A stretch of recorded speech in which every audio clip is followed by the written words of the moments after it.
샬롬 샬롬 샬롬 샬롬 샬롬. 하나님 사랑합니다. 여러분 주 안에서 사랑합니다. 예, 오늘 욥기 40장 하나님이 두 번째 말씀하시는 여러분들, 예, 저도 궁금했었어요. 사실 배해 못해 이걸 욥기를 전에도 봤는데도 보면서 뭘까 지금으로 보면 용 뭐 이런 그런 아주 무엇도 당할 수 없는 그런 존재. 이건 사단이겠죠. 예, 우리 40장 전체적인 부분 한번 중요한 부분 잠깐 보고 갑니다. 말씀이 오늘 짧기 때문에 8절 봅니다. 내가 내 공의를 부인하려느냐 내 의를 세우려고 나를 악하다 하겠느냐 라고 말씀합니다. 하나님보다 자신을 의롭다고 여기는 욥 교만이죠. 하나님께서 고치십니다. 지적해 주시죠. 네. 여기 17장 2절에 보면 나의 정당함을 물리치신 하나님 나의 영혼을 괴롭게 하신 전능자의 사심을 두고 맹세한다 이렇게 얘기합니다. 32장 2절에도 욥이 하나님보다 자기가 의롭다 하며 이렇게 기막힌 이야기를 하죠. 이 이야기는 저도 이거 읽으면서 어떻게 하나님보다 내가 더 의로울까. 아무리 의롭게 의인처럼 살았다 할지라도 그죠. 34장 5절입니다. 욥기 34장 5절 욥이 말하기를 내가 의로우나 하나님이 내 의를 부인하셨고 아주 심히 그냥 지금 화가 잔뜩 났어요. 그죠? 35장 이제도 그대는 그대의 의가 하나님께로부터 나왔다라는 말이냐. 예, 이렇게 증거되어 있습니다. 교만한 자를 발견하여 모두 낮추십니다. 40장 1절에 보면 예, 나타나 있죠. 11절이죠. 11절에 보면 너를 넘치는 돌을 비우고 교만한 자를 발견하여 모두 낮춘다. 하나님만이 모든 교만한 자를 발견하여 낮추실 수 있죠. 이와 같이 하나님만이 하실 수 있는 일을 욥이 욥에게 행하라고 하신 것은 그의 어리석음을 책망하기 위함이다. 하나님께서는 그 거꾸로 반문을 하시기도 합니다. 잠언 15장 25절입니다. 야훼는 교만한 자의 집을 허시고 과부의 지배를 정하시느니라. 잠언 18장 12절입니다. 사람의 마음의 교만은 멸망의 선봉이요. 여러분 잘 아시죠? 예, 교만하면 어떻게 돼요? 멸망의 선봉이요 넘어짐의 앞잡이다 말씀합니다. 잠언 29장 23절에 사람이 교만하면 낮아지게 되겠고 마음이 겸손하면 영예를 얻으리라. 아멘. 예, 우리 잠언이 끝났어요. 참 저는 잠언 말씀이 참 좋습니다. 야고보서 4장 6절 하나님이 교만한 자를 물리치시고 겸손한 자에게 은혜를 주신다고 말씀하죠. 교만하여 징계받는 자들은 어떤 자들일까요? 여러분들 질문합니다. 교만해서 징계받는 자들은 어떤 자들? 어떤 자들일까요? 다 별로 안 나오네. 응. 루시퍼. 뭐예요? 사탄이죠. 예, 루시퍼입니다. 예. 이사야 14장 12절에서 15절에 가장 높은 구름에 올라가 지극히 높은 이와 같아지리라 하는도다. 그러나 이제 내가 스올 곧 구덩이 맨 밑에 떨어짐을 당하리로다. 루시퍼가 자기가 하나님과 같아지겠다. 하나님과 절대로 같아질 수 없습니다. 사단도 누가 다스리세요? 하나님께서 다스리세요. 근데 세상을 아담과 하와가 선악과를 따먹는 바람에 세상이 사단의 세상이 됐어요. 그래서 사단이 땅에서 다스린다고 하지만 하늘에서 이 욥도 하나님께서 그 사단에게 그래 네가 한번 해봐. 욥은 절대로 그럴 리가 없어. 이렇게 함으로 하나님이 보호하고 계시고 생명은 건드리지 말라고 말씀을 하셨죠. 그렇기 때문에 여러분들 생명은 어디에? 하나님께 속했습니다. 잊지 마시기 바랍니다. 아담과 하와 창세기 33장 5절이죠. 너희가 그것을 먹는 날에는 너희 눈이 밝아서 하나님과 같이 되어 선악을 알 줄 하나님이 하셨다. 그걸 안 먹었더라면 악이 뭔지를 몰랐을 텐데 그냥 그걸 먹어버리는 바람에 우리가 이제 생명의 유한해지게 무한했던 생명이 우시아 역대하 26장 16절에서 23절입니다. 그가 강성하여짐에 그의 마음이 교만하여 악을 행하여 그의 하나님 야훼께 범죄하되 곧 야훼 성전에 들어가서 향단에 분향하려 했어요. 이러면 안 되죠. 예, 각자의 직분이 있습니다. 히스기야 역대하 32장 25절 히스기야가 마음이 교만하여 그 받은 은혜를 보답하지 아니하였다라고 말합니다. 진노가 그와 유다와 예루살렘에 내리게 되었다. 느부갓네살 왕 다니엘 5장 18절에서 21절 그가 마음이 높아지며 뜻이 완악하여 교만을 행함으로 그의 왕위가 폐한바되며 그의 영광을 빼앗겼다. 이 사람 말고 또 누가 있어요? 기억나죠? 느부갓네살 말고 하나님이 폐함받은 사람 누구예요? 사울왕이죠. 예. 악인에 대해서 40장 12절입니다. 율법을 버린 자들이죠. 야훼를 경외하지 않는 자가 악인입니다. 시편 119편 53절 말씀 잘 아시는 말씀이죠. 주의 율법을 버리는 악인들. 느헤미야 1장 7절 주를 향하여 크게 악을 행하여 계명과 율례와 규례를 지키지 아니하였나이다. 예레미야 2장 19절 나를 경외함이 없는 것이 악이라고 말씀합니다. 악인이 받는 형벌 여러분들 뭐 잘 아시겠지만 말라기 3장 18절에서 4장 1절까지 보면 보라 용광로 불같은 날이 이르리니 교만한 자와 악을 행하는 자는 다 지푸라기 같을 것이 어떻게 돼요? 타죠. 지푸는 그죠? 마태복음 13장 49절에서 50절입니다. 의인 중에서 악인을 갈라내어 풀무불에 던져 넣으리니 거기서 울며 이를 갈리라. 아니 풀무불에 던져놓으면 어떻게 되겠어요? 타서 죽죠. 근데 여기서 이를 간대요. 왜 안 죽어요? 타서 정말 빨리 돌아갔으면 좋겠는데 죽지도 않아요. 그러니 얼마나 고통스럽겠습니까? 절대로 잊지 마시는 저와 여러분들 되시기를 주님의 이름으로 축복합니다. 자, 전능자와 다투겠느냐라고 이야기를 하죠. 여호와께서 욥에게 말씀을 합니다. 전능자와 다투겠느냐. 제가 1장이 어디로 갔어요? 이건 1장을 봤는데 1장이 어디로 갔습니다. 네, 그냥 갑니다. 하나님의 주권과 은혜의 세계 깨닫게 하셨어요. 그죠? 의로운 자에게 고난을 주시는 사람과 공의의 하나님을 깨닫게 하셨고 전능자와 다투겠느냐라고 말씀을 했는데 여호와께서 욥에게 일러가라서 1, 2절이죠. 예, 트집 잡는 자가 전능자와 다투겠느냐 하나님을 탓하는 자는 대답해라. 하나님은 지금까지 욥이 무지한 말로 하나님을 생각을 어둡게 한다고 말씀했어요. 하나님은 당신의 전능하심을 알게 하심으로 욥의 무지함을 깨우쳐 주십니다. 우리가 고난과 환난을 당할 때 야고보 사도가 말씀하죠. 예, 고난이 너에게 유익이라. 그 유익이라는 것은 제가 이제 실제 경험을 해보니까 제가 고통이 있고 아픔이 있고 불편함이 있다 보니까 예, 하나님을 더 많이 깨달아 알게 되고 하나님의 섭리를 이제 어슴푸레하게 그죠?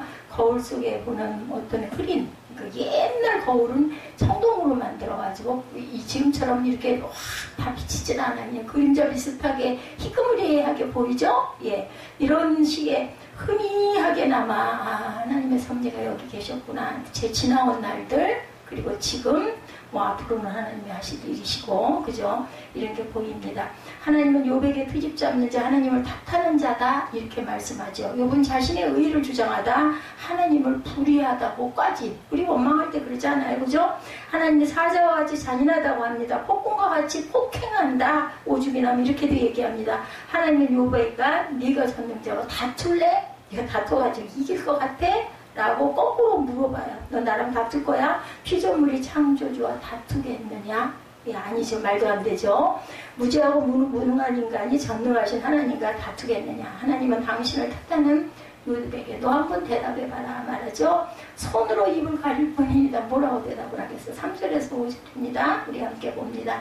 여호와께 대답하되 보소서 나는 비쳐나오니 무엇이나 주께 대답하리까? 손으로 내 입을 가릴 뿐이로소이다. 내가 한번 말하였사온즉 다시는 더 대답하지 아니하겠다. 뭐 할 말 없다 이 말이에요. 한마디로 얘기해서 제가 뭐 할 말이 있겠습니까? 손으로 그저 입을 가릴 뿐입니다. 욥은 자신이 제가 비천합니다 이렇게 고백을 하죠. 그는 어떤 말도 주님께 대답할 수 없음을 깨달아 압니다. 그는 손으로 입을 가리고 다시는 말을 할 수가 없었어요. 이러기 전에 알았더라면 그저 조금 더 빨리 끝났을 텐데 예, 저희 모두가 저는 뭐 욥보다 뭐 말할 수도 없이 부족하지만 예, 우리 모두가 다 이런 성품들을 가지고 있다는 거죠. 무엇이 욥을 이렇게 겸손하게 했을까요? 여러분들 전지전능하신 창조주 하나님의 음성을 들었기 때문이에요. 음성을 어떤 방법으로 들으세요? 여러분들 제가 한번 좀 여쭤볼까요? 예지야 하나님의 음성 어떤 방법으로 들어? 예지는? 기도할 때 어떻게 마음에 얘야 예지야 내가 여기 있노라 이렇게 말씀하시나? 아니면 어떻게? 마음으로 그치? 그런 마음으로 이렇게 말씀하시는구나. 자 그렇게 들려요. 또 한번 여쭤볼까요? 바울 전사님은 어떨 때 하나님의 음성 들으세요? 말씀 볼 때요. 저는 주로 찬양할 때, 저는 우리 그 찬양 시간이 너무 좋아요. 찬양 경배 시간이. 여러분들 어떻게 저를 바라보시는지 모르겠지만 저는 찬양 속에서 하나님의 음성을 듣고, 물론 기도할 때도 아니면 그냥 묵상할 때도, 저는 말씀 볼 때보다 말씀 이제 생각이 나죠. 뭐 장절을 다는 모르지만 말씀을 문득문득 이제 이 안에 고여 있는 것들. 우리 또 에스 선생님도 안 물어보는데, 에스 선생님 어떨 때? 찬양할 때. 그래서 에스 선생님하고 저하고는 그런 코드가 맞아요. 그래서 찬양으로 굉장히 은혜를 받습니다. 창조주 하나님의 음성을 우리가 들을 줄 알아야 되겠다. 거룩한 하나님 앞에서 우리를 발견할 줄 알아야 되겠다. 그러면 나는 미천한 자다. 이렇게 고백할 수밖에 없어요. 미천한 자 당연하죠. 피조물인데 하나님이 지으셨는데, 그죠? 죄인임을 고백하고 하나님 앞에서 자신의 의를 절대로 주장할 수 없어요. 깨달아 알게 되면 지금까지 굉장히 의롭다 여기며 살았어요.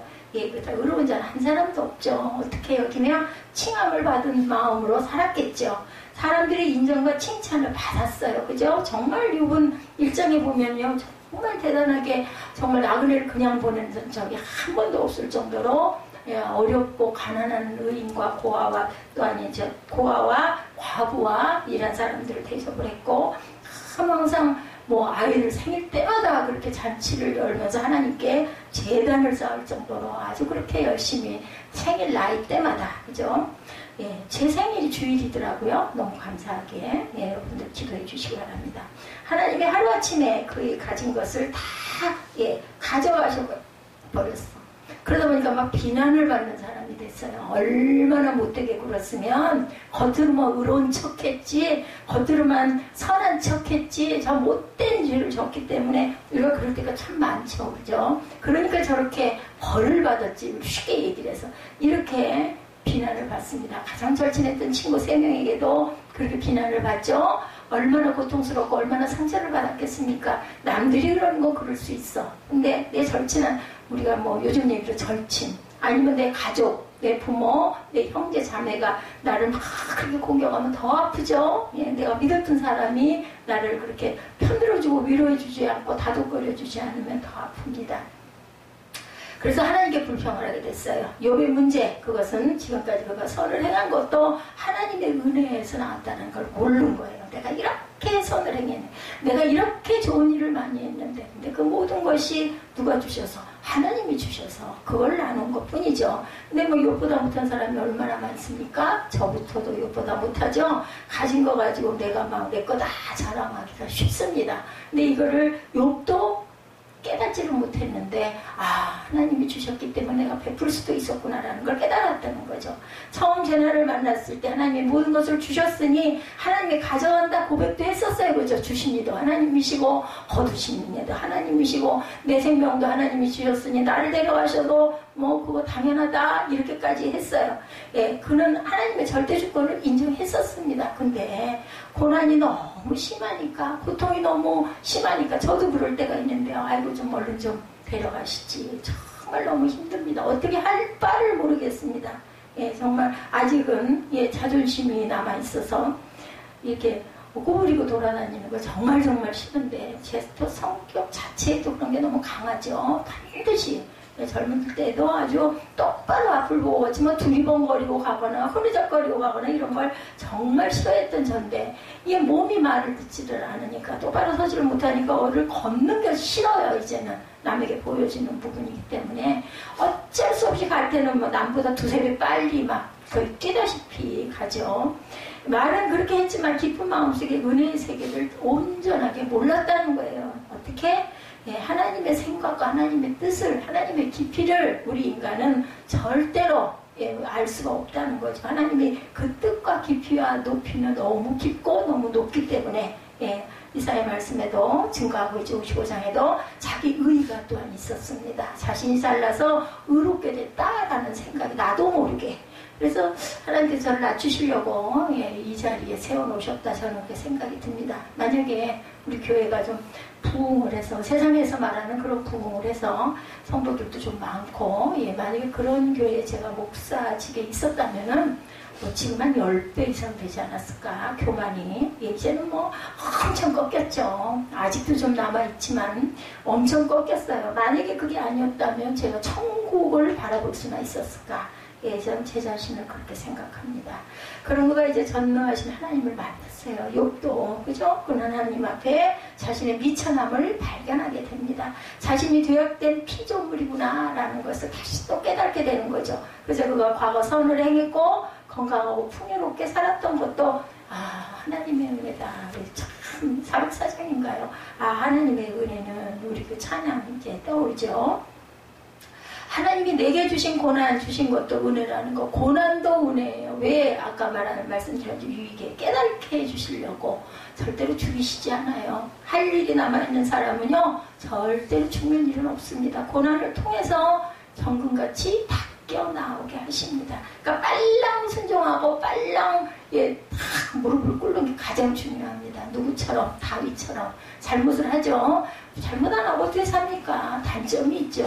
그럴 때는 얼른 인정을 해야 돼요. 그거 가지고 막 고집을 푹푹 부리고 해봐야 고난의 시간만 더 길어진다라는 거.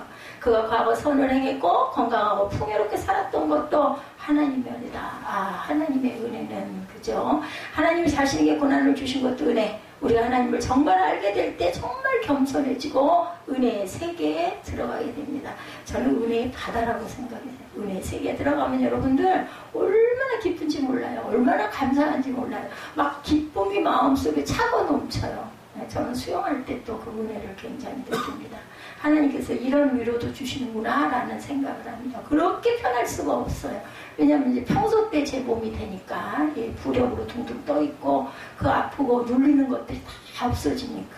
그리고 제가 늘 에서전서 저를 보고 막 웃지만 그 천정의 무늬의 색깔이 하늘이 느껴져요. 흰색과 하늘색, 하늘에 구름이 떠 있는 것 같은 그런 마음이 저는 들기 때문에 거기를 바라보면서 하염없이 제 소원을, 제 마음을, 제 기쁨을, 제 기도를 하나님께 아뢰는 시간이 그 시간이기도 합니다. 바울은 빛으로 오신 예수 그리스도를 만나죠. 그죠? 다메섹 전쟁에서. 그때 하나님 앞에서 내가 얼마나 큰 죄인인가를 이게 건지신 거예요. 바울을 만약에 내버려뒀더라면 천국을 알았겠습니까? 천국을 갔겠습니까? 할 수 없는데 그러니까 악인들이 잘 되는 거 여러분들 너무 좋아하지 마세요. 어떻게 저렇게 복을 받아가지고 무슨 복에 저렇게 잘 살고 못된 짓은 더 많이 하면서 어떻게 저래 하늘도 무심하시지. 우리 쉬운 얘기로 그런 얘기 많이 하지만 이런 사람들은 잘 살죠. 떵떵거리고 살겠죠. 살아봐야 얼마나 살겠어요. 뭐 100년을 살겠어요? 그죠? 요즘 100세 시대라고 해도 그 말은 옛날부터 나왔으니까 5, 60, 6, 70 많이. 예전에는 또 생명도 굉장히 짧아서 한갑이 되면 막 잔치를 한 게 그런 거예요. 한갑까지 갈 정도로 살았으면 정말 축복이다 생각하고 한갑잔치 요즘에는 안 하죠. 거의 칠순잔치들도 잘 안 합니다. 왜 100세 시대가 됐으니까.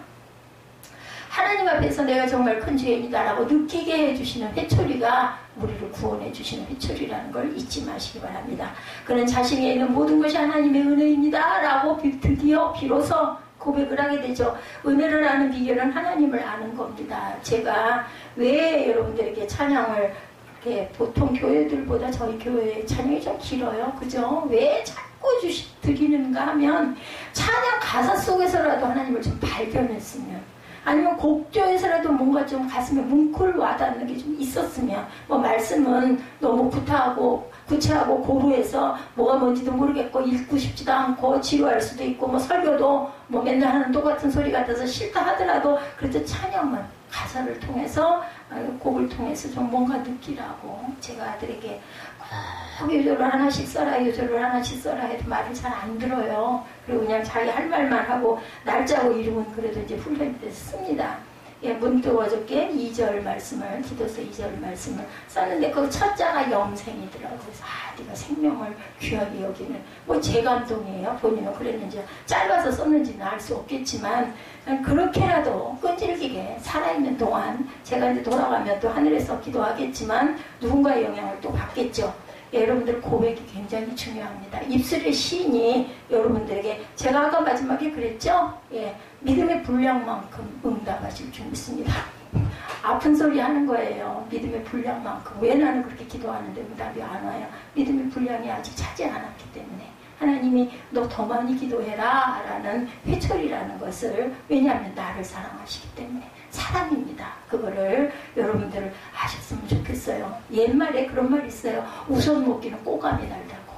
우선 먹기 꼬감이 달다고 다 이것저것 잘 돼버리면 내가 잘난 줄 알잖아요. 욥도 그런 잘못을 범했죠. 예, 의롭다는 욥도 하나님 앞에서 비천한 나를 발견할 줄 알아요. 달가벗은 내 모습을 볼 줄 알아야 됩니다. 말씀 속에서, 찬양 속에서, 기도 속에서. 예지의 대답처럼 맞아요. 기도할 때 저도 초기에 은혜 받을 때는 막 기도할 때 쏟아 부어졌습니다. 그리고 찬양할 때는 막 은혜가 쏟아 부어지죠. 성경을 읽을 때 성경 말씀이 생각날 때도 그렇구나 깨달아집니다. 그럴 때 막 뭐 누가 뭐 알아요. 누가 뭐 이상한 사람이라고 할 수도 있어. 막 혼자 웃고 혼자 막 기뻐하고 기뻐할 거 아무것도 없는데 여기 혼자 있으면서 뭐가 그렇게 기쁘고 맨날 뭐가 그렇게 즐겁겠어요. 몸도 이렇게 불편한데.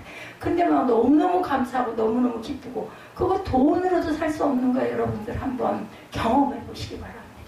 나를 악하다 하겠느냐 그러죠? 6절에서 8절 봅니다. 그때 여호와께서 폭풍 가운데 욥에게 일러 말씀하시되 너는 대장부처럼 허리를 묶고 내가 네게 묻겠으니 네게 대답할지니라. 내 의의를 세우려고 나를 악하다 하겠느냐. 그럼 내가 악하니? 너에게 이런 고난을 줬다면 그럼 내가 악한 거냐라고 거꾸로 물어보시는 거예요. 여러분들 만약에 하나님 이렇게 물어보시면 맞아요. 하나님은 내게 이런 힘든 거 주셨으니까 얘자 나 여기 아픈 병이 왜 왔어요? 하나님이 악해요 하겠어요? 아니죠? 응? 하나님 깨닫게 해주셔서 감사합니다. 내가 하나님 앞에 이만큼 돌아오게 해주셔서 감사합니다. 기도할 때 하나님이 사랑으로 다독여 주시고 빨리 낫게 해주실 줄 믿습니다. 아멘. 아멘. 네. 나를 악하다 하겠느냐. 하나님은 폭풍 가운데 다시 말씀하십니다. 하나님은 무서운 모습으로 말씀하셨어요. 욥에게 대장부처럼 머리를 묶고 대답해라 말씀하죠. 욥이 의롭다는 것을 주장하다가 하나님을 불의하다고 악하다고 하겠느냐라고 하시죠. 의로운 사람이었습니다. 그런데도 고난을 받았어요. 세상에서 사람 중에 의로운 사람입니다. 욥기 1장 1절이죠. 우스 땅에 욥이라 불리는 사람이 있었는데 그 사람은 오죽이나 하면 성경에 온전하고 정직하여 하나님을 경외하며 악에서 떠난 자다. 1장 1절에 이렇게 나와 있습니다. 그는 악인이 고난받는 것을 이해할 수가 없었어요. 욥은 내가 이렇게 했는데 하나님 어떻게 하루아침에 자식 10명을 다 데려가시고 집을 불태워버리고 아내는 나를 욕하고 도망가게 하고 애들 친구들도 나를 핍박하고 동네방네 사람들이 그렇게 내가 먹이고 그렇게 내가 어렵고 힘들 때마다 도와주고 했는데 나를 못됐다고 하고 다 비난하고 하늘이 벌을 줬지 벌 받았지 저놈이 어떻게 못되게 굴었길래 우리가 모르는 우리한테 싹 거짓말하고 저랬지 못하나 별소리를 다 했다는 거죠. 도대체 왜 내가 이런 일을 당해야 합니까? 이해할 수가 없습니다. 처음에는 주신 이도 하나님 걷어가시는 이도 하나님 했는데 나중에 너무 힘들고 고난스러우니까 개화장으로 몸을 푹푹 긁어가지고 막 피골이 상접하고 막 피가 그냥 쏟아지고 헌데투성이가 돼서 살껍질이 완전히 그죠? 그 거북이 등껍질처럼 그렇게 변해버렸으니 안 그러겠습니까? 저 같으면 살아있지도 못하겠지만 그는 하나님은 의로운 자에게 고난을 주는 악한 분이다. 이렇게 저주까지 했다는 거죠. 그러나 의인이 고난을 받아도 욥은 절대로 그렇게 말할 수는 없습니다. 의인에게 고난을 주신 것도 하나님의 은혜이기 때문이죠. 의인에게 고난을 주신 하나님은 어떤 분? 공의로운 분이십니다. 공의로운 분. 절대로 왜 아들에게도 예외가 없었어요.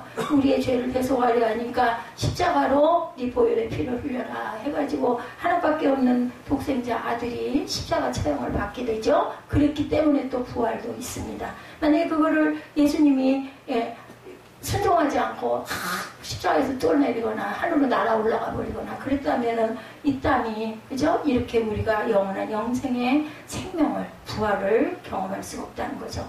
하나님 그 고난을 통해 의인에게 많은 깨달음과 성장을 주시기를 원하십니다. 고난을 통해 욥을 정금같이 단련하셨죠. 깊은 은혜의 세계로 인도하십니다. 여러분들 우리 잘 끼는 금목걸이나 금반지 어떻게 정련되는지 저는 공장에를 좀 가봐서 알아요.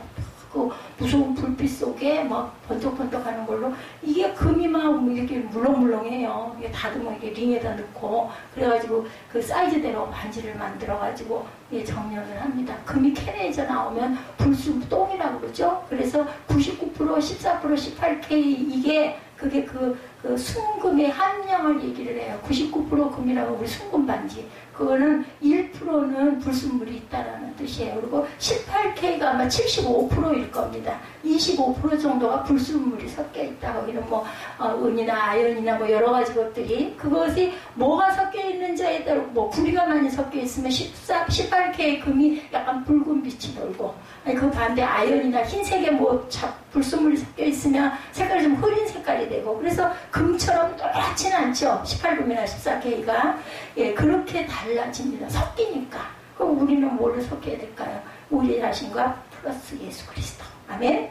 예, 그랬을 때 하나님 보시기 예쁜 모습이 된다.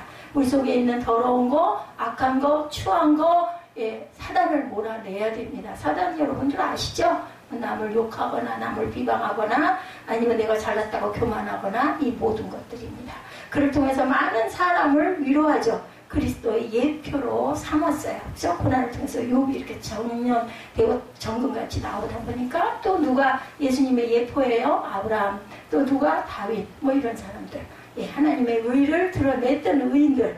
예, 예수님도 의인으로 고난을 받으시죠? 예수님은 하나님을 불의하다고 하지 않으셨어요. 예수님은 끝까지 내 뜻대로 마옵시고 하나님의 뜻대로 하시옵소서 하고 끝까지 누구를 위해서 우리를 위해서 그들을 예, 십자가에 못 박히게 한 그들도 모르고 하는 거니 그들을 용서해달라고 기도합니다. 이런 기도도 누가 했어요? 생각나십니까? 누가 또 했죠? 스데반이죠? 그죠? 예, 그들의 죄를 그들에게 돌리지 마옵소서 하고 외치고 갑니다. 이제 이런 것들이 우리 에스더 전도사처럼 이런 것들이 예, 내 안에 녹아 있는 거예요. 하나님의 말씀이 뭐 몇 장 몇 장까지 우리 정바울 전사 같은 경우는 뭐 많은 것들 많이 외우고 계시겠지만 우리는 그렇지 못하지만 마음밭에 녹죠. 말씀을 통해서 예배를 통해서 아니면 찬양을 통해서 우리 찬양하다 보면 아까도 우리 찬양하면서 은혜 받았지만 뭐예요? 전부 성경 말씀이에요. 그걸 갖다 곡을 붙여가지고 가사를 다듬어가지고 만든 게 우리 찬양입니다. 찬양도 말씀입니다. 그 속에서 우리는 멜로디 속에서 내가 입술로 고백하면서 막 은혜를 받는 거죠. 고난을 통해서 자신을 그리스도로 높이시는 하나님을 알았어요. 스스로 구원할 수 없다는 것을 깨달은 욥입니다. 9절에서 13절 봅니다. 내가 하나님처럼 능력이 있느냐 하나님처럼 천둥 소리를 내겠느냐 너는 위엄과 존귀로 단장하며 영광과 영화를 입을지니라. 너는 넘치는 노를 비우고 교만한 자를 발견하여 모두 낮추되 모든 교만한 자를 발견하여 낮아지게 하며 악인을 그들의 처소에서 짓밟을지니라. 그들을 함께 진토에 묻고 그들의 얼굴을 싸서 은밀한 곳에 둘지라. 그리하면 내 오른손이 너를 구원할 수 있다고 내가 인정하겠다. 네가 이런 것들을 이렇게 할 수 있고 하게 되면 내가 너를 구원할 오른손이 너를 구원할 수 있다라고 인정하겠다. 할 수 있겠습니까? 예, 못하죠. 여호와는 욥의 팔이 하나님의 팔만큼 힘이 있느냐라고 물으십니다. 내가 하나님처럼 천둥 소리를 같은 우렁찬 소리를 낼 수 있느냐? 천둥과 번개를 치게 할 수 있느냐? 예를 들면 절대로 할 수 없죠. 어디 한번 유형과 종기를 갖추고 영광과 영화를 갖춰봐. 얼마나 할 수 있겠니? 교만한 자들을 노려보고 욥의 끓어오르는 분노를 그들에게 쏟아내고 그들의 기백을 꺾어봐. 얼마나 할 수 있겠니? 모든 교만한 자를 살펴 그들을 비천하게 하고 악한 자들을 그 선 있는 자리에서 짓밟아 땅에 묻어봐라. 너 그거 할 수 있겠니? 모두 얼굴을 천으로 감아서 무덤에 뉘어봐라 라고 얘기하시는 거예요. 이 내용이. 욥은 하나님처럼 능력 절대 없죠. 욥은 능력이 없고 자신을 위엄과 존귀로 단장하고 영화와 영광을 입을 수도 없는 존재입니다. 욥이 누구예요? 우리 모두입니다. 하나님처럼 영광스럽게 되어서 교만한 자 악인을 절대로 심판할 수 있는 심판의 권한, 심판의 주권 없습니다. 그렇기 때문에 우리는 누구를 판단해서는 안 됩니다. 그것은 누구에게? 하나님께. 누가 그랬어요? 다윗이 그랬죠? 예, 그래서 아둘람 굴에서 사울을 살짝 칼만 갖다 대도 깜깜한 데 있으니까 화난 데서 들어왔으니까 찌려 죽일 수도 있었지만 옷깃만 베서 돌려보냅니다. 2번이나 그런 일들이 있죠. 욥이 영광스럽게 되어 악인을 심판하면 하나님이 욥에게 욥 자신을 구원할 수 있음을 내가 너를 인정하겠다라고 말씀합니다. 안 될 줄 아니까 그렇게 말씀하신 거죠. 예, 왜냐하면 깨달아 알으라고. 예, 다 직접 나타나셔서 하나님의 말씀은 반어법입니다. 할 수 있겠니? 해봐라. 얘기하죠. 욥은 영광과 위엄이 없고 심판도 할 수 없는 존재. 그러므로 욥은 자신을 구원할 수가 없죠. 다만 피조물이고 한낱 인간인 죄인일 뿐이라는 것을 욥은 깨달아 알게 됩니다.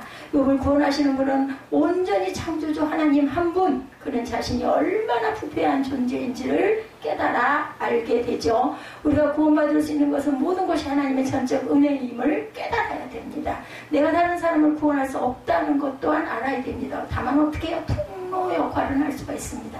누가? 하나님이 맡기셔서. 그죠? 우리가 구원의 길로 내 이웃을, 내 가족을, 내 자녀를 인도해 가야 됩니다. 아까 제가 전도에 대해서 일부 예배 때 말씀드렸어요. 전도는 예수 믿으세요, 우리 교회 오세요, 이것만이 전도는 아니고, 그것도 뭐 일부분일 수는 있지만, 나를 통해서 하나님의 모습, 예수님의 모습을 증거하는 삶을, 그래서 뭐 삶으로 드리는 예배, 이런 얘기 있죠. 예, 그런 모습들을 통해서 저 사람 정말 예수 믿기 좀 다르네, 나도 그 교회 예수님 한번 만나보고 기도 한번 해봐야 되겠네, 이런 마음이 들게 하는 거. 예, 우리의 책임은 어디 있어요? 자녀를, 내 부모를, 내 가족을, 예, 하나님의 나라로 첫 번째 사명입니다. 인도하는 게 우리 모두 예수를 믿는 사명자들의 사명입니다. 1호 사명입니다. 그것을 우리가 이루고 가야 돼요. 그리고 이제 그 이웃 아니면 내 친구, 그죠? 주변에다 선포를 해서 그들이 믿게끔 죽을 때까지 증인의 노릇을 하고 가죠. 예, 디도에게 바울이 그런 이야기를 하죠. 예, 네가 거기서 잘 세우고 와야 될 것이다 라고 얘기합니다. 하나님이 지으신 베헤못에 대해서 15절에서 24절에 베헤못에 대해서 말씀하시죠. 베헤못은 물속에 사는 최고가 거대한 초식동물이에요. 초식동물. 그 모습은 마치 하마의 모습과 비슷하고 황소처럼 풀을 뜯고 굵은 다리와 청동관 같은 뼈대와 무쇠빗장 같은 갈비뼈를 가진 짐승입니다. 그는 연꽃 밑과 갈대 부어진 수렁의 물에 숨어 산다고. 21세기까지 나일강 하리와 수리아의 오론테스강에 살고 있었던 것으로 전해지고 알려져 있습니다. 아니 21세기가 아니라 잘못 봤어요. 2세기. 나일강 하류 수리아의 오론테스강에 살고 있었던 것으로 알려져 있습니다. 베헤못은 어떤 경류에도 아무리 거센 물결에도 놀라지를 않는다고 합니다. 물속에 살지만 음식을 찾기 위해 강 밖으로 나와 비탈길을 기어오르기도 한다고 그러죠. 고래도 그죠? 예, 모래 같은 데 이렇게 많이 올라와 있다고 얘기해서 하나도 그렇죠. 모래에는 살지만 유대전서의 의인들이 메시아 시대에 베헤못과 리보야단이 벌이는 장대한 싸움을 보게 될 것이고 그 뒤 그들의 고기로 잔치를 벌일 것이다. 전설에 이런 이야기가 있다고 합니다. 리보야단은 악어나 고래 또는 뱀을 뜻하죠. 예, 사단을 뜻하기도 합니다. 하나님은 베헤못을 지으셨어요. 하나님이 지으셨죠. 쇠와 놋과 같이 만들어졌고 하나님이 지으신 것 중에 으뜸이라고 합니다. 베헤못은 뭐 용이니 하마니 이런 것보다도 하나님은 자신의 칼을 베헤못에게 주셨어요. 그 산은 베헤못을 위해 먹이를 만들어냅니다. 베헤못은 연잎 아래 갈대끈이래요. 초식동물이에요. 이게 제가 보기엔 육식 같은데도 그는 강물이 쏟아져 들어가도 절대로 놀라지 않아요. 사람은 그것을 잡을 수가 없다고 합니다. 하나님이 이렇게 베헤못을 이야기하는 이유는 무엇일까요? 여러분들, 하나님이 만드신 동물 중에 인간보다 힘있고 뛰어난 것도 있다라는 이야기를 하시는 거예요. 우리는 만물의 영장이라고는 하지만 힘이, 그죠? 예, 뭐 지혜나 하나님의 형상대로 우리를 만드시기는 했지만 베헤못이 뭐 성경 말씀을 듣겠어요? 성경 말씀을 알겠어요? 은혜를 받겠어요? 영생의 길로 가겠어요? 부활이 되겠어요? 안 되죠. 그렇지만 너보다 힘이 더 뛰어난 내가 이것들을 만들었다라는 것을 말씀하시는 것이죠. 베헤못을 창조하신 하나님은 얼마나 내 능력이 큰지 너 알겠니? 이걸 말씀하는 거예요. 예, 모르니까 깨달아 알으라고. 하나님은 욥에게 하나님의 전능하심을 깨달도록 하신 방편이 베헤못입니다. 베헤못에 대해서 이제 아시겠죠? 21세기 아닙니다. 2세기입니다. 욥이 미천함을 발견하고 하나님의 은혜를 사모하게 하기 위해서 그렇게만 되면 네가 정말 정금같이 나올 텐데 참 네가 그게 부족했구나. 예, 하나님도 욥을 그렇게 하실 생각은 없어요. 사단이 쟤도 아마 고난을 받으면은 하나님을 하나님을 욕하고 저주할 것입니다. 떠날 것입니다. 지금 그런 축복을 그만큼 주셨으니까 하나님을 막 섬기고 예배를 하고 제단을 쌓고 하지, 그렇게 고통을 주게 되면 분명히 나는 할 수 있습니다. 사단이 그랬잖아요. 그러니까 그래 그럼 네가 한번 해봐라. 욥은 아마 그렇지는 않을 것이다. 그래서 이 과정이 지금 42장까지 결론이 내리는 거죠. 이제 이 끝부분에 하나님이 나타나시는 거예요. 우리 인간은 피조물이고 죄인입니다. 여러분 아시겠지만 우리가 일을 알 때, 근데 우리 죄인 하면 안 된다고 그러죠. 왜냐하면 우리는 구속의 은혜로 하나님께서 깨끗하게 씻어주셨기 때문에 자꾸 저는 죄인입니다. 우리 장로교에서 대표기도 할 때 이 벌레 같은 죄인을 이런 얘기들을 많이 합니다. 본인을 낮추는 얘기죠. 나쁜 뜻은 아닙니다. 근데 우리는 하나님께서 나의 죄를 깨끗이 씻어주셔서 의인의 칭의를 받았다. 이렇게 담대하게 단 하나님 아래는 우리는 겸손해야 됩니다. 우리는 피조물이기 때문에 우리가 일을 할 때 우리에게 있는 모든 것이 하나님의 은혜라는 거, 먹고 자고 있고 하지만 참 몸이 아픔에도 불구하고 길게 못 자지만 여지없이 2시간에서 2시간 반이면 깨지만 많이 잘 때, 아닐 때는 뭐 30분에도 깨기도 합니다. 근데 그게요, 저는 그게 은혜가 감사하더라고요. 아주 숙면을 해요. 2시간을 자도 딱 눈 뜨면요, 어디서 힘이 생기는지 그냥 죽을 것 같았다가도 힘이 반짝 생겨요. 눈도 떠지고. 그냥 얼마나 감사해요. 그리고 잠들 때 막 고통스럽거나 아파가지고, 저처럼 이렇게 요추에 문제가 있는 사람들은 신경을 눌러서 아파서 잠을 못 이룬다고 그래요. 반드시 누워도 아프고 옆으로 누워도 아프고 막 엎드려서들 자고, 뭐 엎드리면 또 안 저리겠어요. 저도 침을 맞을 때 엎드려서 침을 맞는데 아주 힘들어요. 그 침 맞으면서 엎드려 있는 자세 자체가 무릎이 눌리면 막 쥐가 나고, 그죠? 괴고 아픕니다. 어떻게 할 수 없다고 그래요. 근데 저는 그렇진 않습니다. 반드시 펴고 좀 상체를 좀 이렇게 높여서, 제가 항상 윗부분을 이렇게 높여놓죠. 병원에 가면 침대 이렇게 높이듯이 그렇게 있으면 여기가 이렇게 내려앉으니까 편해지죠. 이 하나님의 그것도 은혜구나. 내가 만약에 막 계속해서 신경이 아팠더라면 아마 못 살아 있을 것 같아요. 어떻게 살겠습니까? 그래서 그런 말 있죠. 매에는 장사가 없다. 아픈 곳에는 방법이 없다라는 거죠. 그리고 우리가 고통스럽고 병으로 인해 아플 때 그 정말 어렵습니다. 제가 어저께 집에를 정말 못 갈 걸 갔어요. 사무엘이 밖에서 전화를 해대고 불러가지고 어차피 가기도 해야 되고 저도 좀 씻고 싶기도 해서 어떻게 해가지고 애가 올라와서 함께 부축해줘서 갔습니다. 가가지고 이제 얼른 어떻게 대충 씻고 빨리 가야지 하는데 예지가 그 마음에 걸리더라고. 엉금엉금 기어 나와가지고 나를 쳐다봤던 그 모습이 마음에 걸려가지고 들어가가지고 예지를 봤는데 그냥 얼마나 울었는지 몰라요. 하나님이 들으셨을 것입니다. 우리가 선을 행하는 것도 은혜고, 제가 기도해 줄 수 있는 것도 은혜입니다. 제 마음에 그 마음에 감동이 온 것도 은혜입니다. 그래서 하나님께서는 눈물을 받으시죠. 어떤 의도적이거나 필요해서 할 수 없이 하는 게 아닌 전심을 하는 기도는 제가 잘나서가 아니라 누가 기도를 해도 하나님께서는 들으시고 받으실 줄로 믿습니다. 고난을 받는 것도 은혜고 축복을 받는 것도 은혜예요. 여러분들 살아있기 때문에 축복도 받는 겁니다. 그래서 그런 얘기를 하죠. 성경에도 있죠. 그 사자보다 살아있는 개가 더 복되다, 이런 이야기가 있습니다. 우리가 이런 은혜를 깨달아 알 때 하나님께 감사할 수가 있죠. 내가 어떤 상황이든지 왜 이렇게 어렵습니까? 왜 이렇게 가난합니까? 왜 이렇게 병은 낫질 않습니까? 그렇게 기도를 하는데도 이렇다 할지라도 그래도 이게 하나님 은혜구나 깨달아 알고, 이 아픔을 통해서, 이 고통을 통해서 내가 하나님을 만나니 얼마나 감사한가, 이런 마음이 저희들에게 들게 해주시는 하나님. 만약에 예수를 몰랐다면 어땠겠어요? 돈을 쓰고 별짓을 다 하죠. 어떤 여인도 그랬어요. 혈루병 12년 앓은 그 환자 여인도 있는 재산 다 갖다 버리고 별짓을 다 하죠. 했는데도 도저히 안 되니까 이제는 마지막으로 예수님 옷자락만 내가 만져도 내가 나을 것 같아.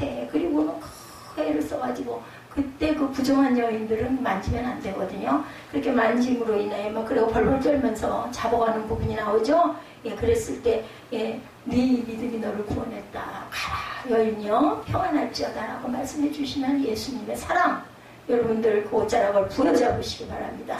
내가 사업에 문제가 있습니까? 아니면 고통 중에 아픔 중에 있습니까? 아니면은 사랑 관계에 있어서 내가 배신을 당했거나 그런 그 마음에 상처가 있습니까?